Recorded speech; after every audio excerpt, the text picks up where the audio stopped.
So air plants, of course, grow in trays. One of the popular trays they grow in Florida is the, As Bob Ross would say, we'll put a fluffy little cloud right here. this is the new look.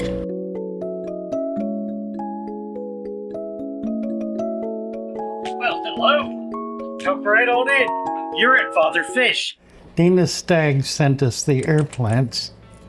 Ina Pole has sent us the magnolia pods and a box full of Spanish moss with some, let's see, I think this That's with the... came from Dina. Those Spanish moss is out of Louisiana, and all of these air plants are from Central Florida, as it turns out. So what we're going to be doing is attaching them to this this piece of driftwood, and we're just basically going to glue them on. And we're going to leave room for an orchid. We do plan to put an orchid in this, at least one, maybe more. We have a couple coming. It may be a little while before we get them. So we're going to start with this. You want to get going on it? No. This is Corey. We're going to have Corey do the deed here. You want to explain? It's just cyanoacrylate, just a super glue gel. Okay. The gel's just a little more viscous than the liquid stuff, so it kind of stays in a blob, just a little easier. When we don't want to mess with this, Right, that is praying a mantis. seed pod. Well, I don't think so, actually. The praying mantis is bigger and fluffier. This is very hard. I don't know what it is.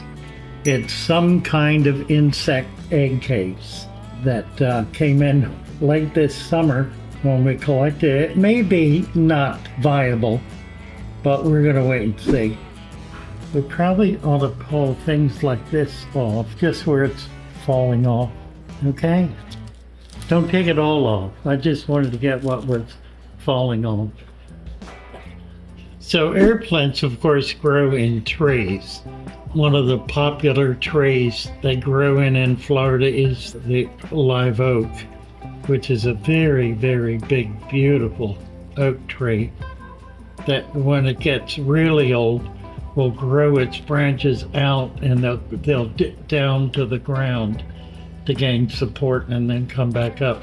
They don't actually put roots out in the ground, which is kind of interesting. Now these are alive, of course, and they are blooming. They're like an orchid. They're an epiphyte. These are all dead flowers. Here's a live one that hasn't bloomed yet. The flowers are not really large enough to be particularly attractive on these epiphytes, but they're a wonderful little plant. Here's a nice one, and that's got a flower on it. See it right at the top there. Put that right in the niche, like it was born there. And glued my finger to the glue. That's convenient. Right. We're not gonna drop it that way. Nope.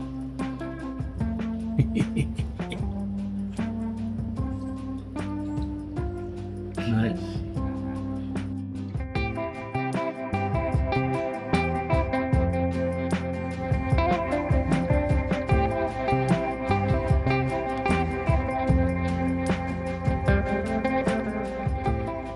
Nice. Oh, lichen. Oh, cool.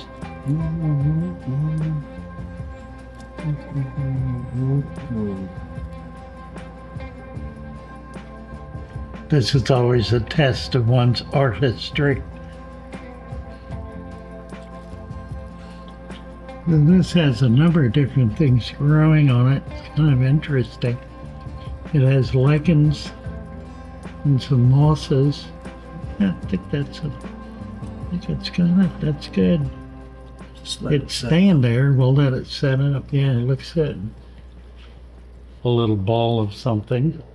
It's got some interesting little, Yeah, the stuff growing up out of it. Yeah. interesting look. We'll put that load in the water here. There's already a piece here something that was kind of there Oh, and sort of rehydrated. uh-huh.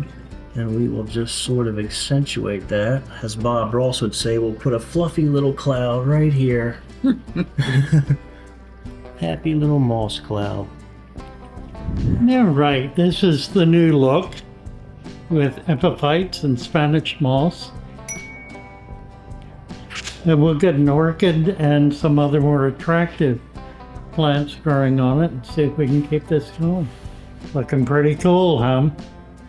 All right, this is of course our the Amazonian flooded forest, complete with discus, angels. We have a new Hygger filter on this, which is giving us a bit more flow, which is beneficial because of the tremendous amount of wood of hardscape we have in here. This big, huge trunk.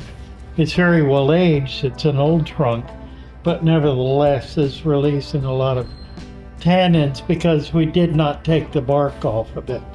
That was very deliberate in order to give it the right texture, but as a result, we're having to do more frequent water changes in order to keep the tannins down and to keep the organics out because it does build up organics in the water as well. So it's a bit more involved than simply throwing something together and walking away. There's considerably more maintenance required to be able to keep this. There's water sprite in it and some Anubias and I believe some sword. I'm not sure which sword that is. Might be Brazilian, and a jungle val and water wisteria. And then at the top we have a little bit of floating plant. We're trying to get this going. So there we go. So it's becoming a thing of beauty.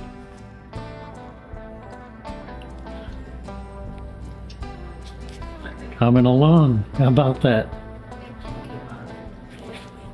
Thank you, Corey. Bye, guys.